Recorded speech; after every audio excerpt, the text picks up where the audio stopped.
Question: what's cooler than motorcycles? Motorcycles with turbos.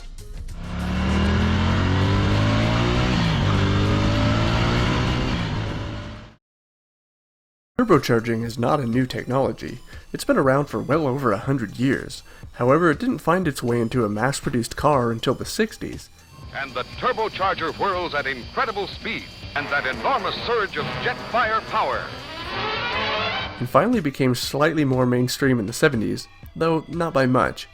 Then the 80s rolled around, and it's time for motorcycle manufacturers to tinker with turbos on their bikes. This sort of thing was destined to happen at some point, and the early 80s was just the perfect time for it. The big push for turbo bikes came when then US President Ronald Reagan imposed massive tariffs on Japanese motorcycles with over 700cc displacement. You asked us to give you breathing room so you could finish getting into shape to meet unexpectedly strong foreign competition. Even besides that, turbos on motorcycles is an interesting prospect. The possibility of making a 650 with the power of a 1000. What happens when you have a little 500cc engine and stick a turbo on it? Well, not much until you reach high RPM, then boom, it feels sudden and jarring. Quickly, you begin to doubt your life choices because you don't feel in control anymore. Enter the Honda CX500 Turbo, a bike from the future with unbelievable technology and one big, glaring problem. Honda wasn't technically the first to slap a turbo on their bike, but they were the first to offer a factory mass-produced turbo motorcycle, and the CX500 Turbo was it. The engine was borrowed from their plain old CX500, a transverse V-twin. Modifications had to be done to make it suitable for a turbo. Smallest turbocharger in the world. But that was so much easier to do rather than create a whole new engine. Like a little brother, Suzuki didn't want to be left out of the turbo bike action, so they hopped in with their katana-styled motorcycle called the XN85, because it made 85 horsepower.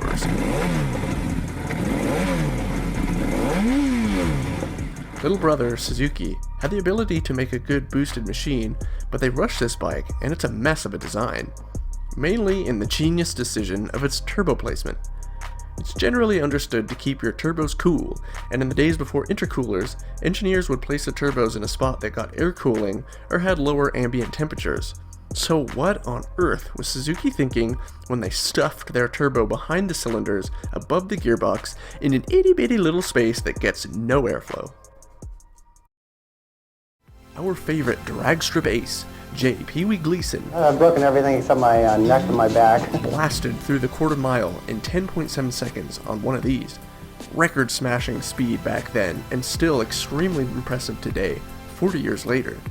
As mentioned earlier, Kawasaki knows how to make a proper motorcycle, and their turbo attempt was no exception. Even in uncharted waters, they dominated the competition.